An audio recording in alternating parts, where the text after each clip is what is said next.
Good morning बच्चों। आप सब कैसे हो? मुझे लगता है कि आप सब स्वस्थ होंगे और अपनी पढ़ाई भी कर रहे होंगे। तो आज मैं आपको दिल्ली सरकार की तरफ से एक वर्कशीट बताने जा रही हूँ जो गणित की वर्कशीट है। ये है वर्कशीट, गणित की प्रथम वर्कशीट है। 8 सितंबर यानी कि मंगलवार को यह आई है। इस वर्कशीट में सबसे पहले आपको अपना नाम लिखना है, विद्यार्थी का नाम और अध्यापक का नाम, ये आपको लिखना है। उसके बाद आपको इस वर्कशीट में संख्याओं के बारे में बताया गया है कि प्राकृतिक संख्या किसे कहते हैं। प्राकृतिक संख्या वो होती है, वस्तुओं को गिनने के लिए जिन संख्याओं का प्रयोग करते हैं उन्हें प्राकृतिक संख्या कहते हैं। जैसे 1 2 3 4 प्राकृतिक संख्या जो भी आप गिनते हो। जैसे आप अगर कोई स्टेयर्स चढ़ते हो तो आप कैसे बोलते हो? पहली सीढ़ी, दूसरी सीढ़ी, तीसरी सीढ़ी, चौथी सीढ़ी। या आप अपनी क्लास में जब बच्चों की काउंटिंग करते हो तो क्या कहते हो? Roll number 1, roll number 2, roll number 3, roll number 4। तो ये सब संख्याएं क्या हैं? प्राकृतिक संख्याएं। अब यहाँ पे लिखा है कोई 5 प्राकृतिक संख्याएं लिखिए। तो आप कोई भी 5 लिख सकते हो, जैसे 1 3 5 8 10, कोई भी, जो भी आपका दिल करे, कोई भी प्राकृतिक संख्याएं आप यहाँ पे लिख सकते हो। उसके बाद है पूर्ण संख्याएं। पूर्ण संख्याएं, अपूर्ण संख्याएं मतलब जो जिन अब आप ये देखो, अगर हमने 1 से स्टार्टिंग कर दी, 1 2 3 4, तो हम ये कहते हैं कि हमारे पास कोई भी चीज़ मान लो नहीं है। मान लो आप ये कहो कि मेरे पास एक भी पैसा नहीं है। एक भी पैसा नहीं है, जो नहीं है यानी कि कुछ ना होना, वो क्या कहलाता है? ज़ीरो। क्या कहलाता है? ज़ीरो। अब आप ये कहोगे मैंने 1 रोटी खा ली, मैंने 2 रोटी खा ली, मैंने 3 रोटी खा ली, मैंने 4 रोटी खा ली, और अगर आप ये कहो कि मैंने एक भी रोटी नहीं खाई, तो वो क्या हो गई? ज़ीरो। वो क्या हो गई? ज़ीरो। तो यहाँ पे जब हम प्राकृतिक संख्याओं में जीरो को मिला देते हैं तो हमें पूर्ण संख्या प्राप्त हो जाती है। इसका मतलब ये है कहने का कि प्राकृतिक में अगर हम जीरो और ऐड कर लें तो वो क्या हो जाती हैं? पूर्ण संख्याएं। तो यहाँ पे इन्होंने कहा है कोई 5 पूर्ण संख्याएं लिखो। तो आप कोई भी 5 लिख सकते हो, 0 1 30 40 50, जो भी आपका दिल करे कोई भी आप लिख सकते हो। ठीक है बच्चों, अब आगे बढ़ते हैं। आगे है पूर्णांक। अब आपको ये पता होना चाहिए कि पूर्णांक किसे कहते हैं। अब आपने ये भी देख लिया कि मैंने एक भी रोटी नहीं खाई, मतलब मेरे पास कुछ भी नहीं है यानी कि 0, और मैंने 1 रोटी खाई यानी कि 1, 2 रोटी खाई यानी कि 2, या मेरे 1 मार्क्स आए यानी कि 1, मेरे 0 मार्क्स आए यानी कि 0।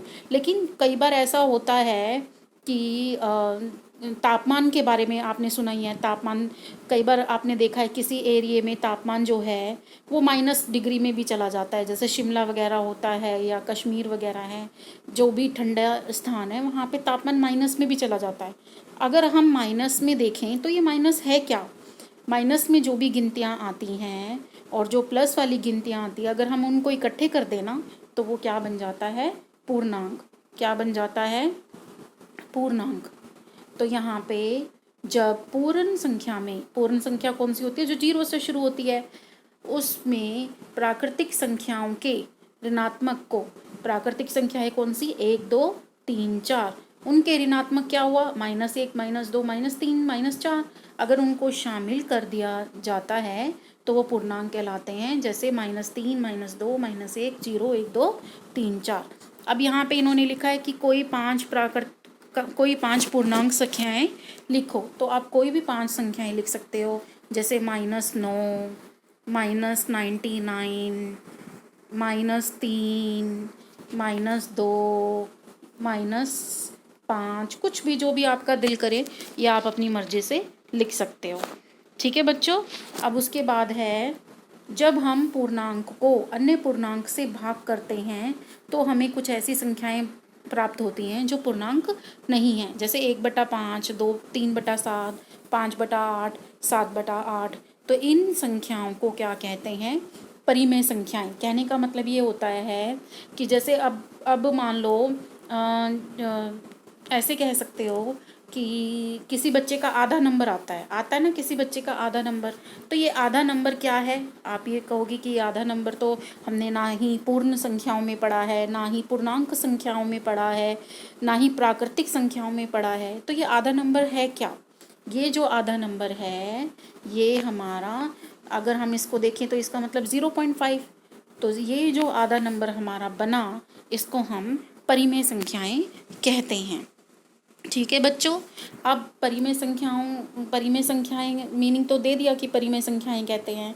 अब परिमेय संख्याओं की यहाँ पे परिभाषा दी गई है कि परिमेय संख्याओं को p बटा q के रूप में व्यक्त करते हैं, जहाँ p और q पूर्णांक संख्या होती है और q का मान कभी भी 0 नहीं होता।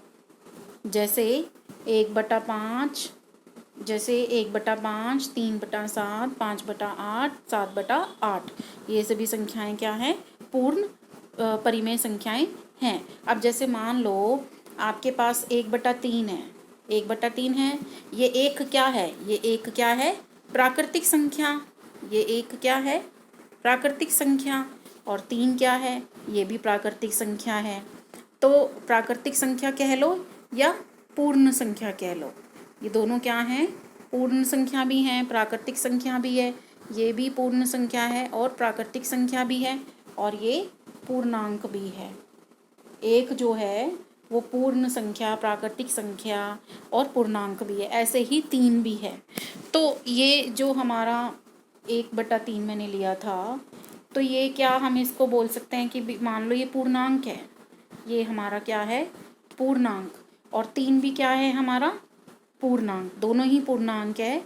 तो यहाँ पे यही कहा है कि दोनों हमारे क्या हैं? इनको इसने माना है p और इसमें 3 को माना है q। तो यहाँ पे यही कहा गया है कि p और q, जहाँ पे p और q क्या है? पूर्णांक हैं, और q का मान कभी भी 0 नहीं होता। कहने का मतलब ये है कि अगर हम 1/0 रख दें, 1/0 का मतलब यहाँ पे अपरिभाषित होता है, इनडेफिनिट, इसको इंग्लिश में इनडेफिनिट कहते हैं, और ये अपरिभाषित होता है। तो यहाँ पे हमारा जो q है ये हमारा p हो गया और ये हमारा q हो गया। तो जो ये हमारा q है ये कभी भी 0 नहीं होना चाहिए। तो ये सारी संख्याएं कैसी हैं? इस तरह की संख्याएं, जैसे 1/3, 1/4, 1/7, ये सब क्या हैं? परिमेय संख्याएं हैं। ठीक है। अब नीचे क्या है आपके पास? प्रश्न दिए गए संख्या समूह में से संख्याएं देखकर नीचे दिए गए समूहों में लिखिए। अब आपको क्या बताया गया है? ये आपको काफ़ी सारी संख्याएं दे रखी हैं, 1, 4, 7, -3/7, 4/9, -3/5, -4, -5, 8, 3/2, ये सारी संख्याएं आपको दे रखी हैं। तो आपको ये बताना है इनमें से छांट कर कि प्राकृतिक संख्याएं कौन सी हैं, पूर्ण संख्याएं कौन सी हैं, इनमें से पूर्णांक संख्याएं कौन सी हैं और परिमेय संख्याएं कौन सी है। तो सबसे पहले अगर हम प्राकृतिक संख्याओं की बात करें तो 1 हमारी प्राकृतिक संख्या है, 4 हमारी प्राकृतिक संख्या है, 7 हमारी प्राकृतिक संख्या है और 18 हमारी प्राकृतिक संख्या है। और कोई है? ढूंढो आप। और कोई? हाँ, एक छूट गया, 8 भी हमारी प्राकृतिक संख्याएं हैं। ये तो प्राकृतिक संख्याओं की बात हुई। अगर हम ये कह रहे हैं कि इसमें पूर्ण संख्याएं बताओ, तो पूर्ण संख्याएं कौन कौन सी हैं?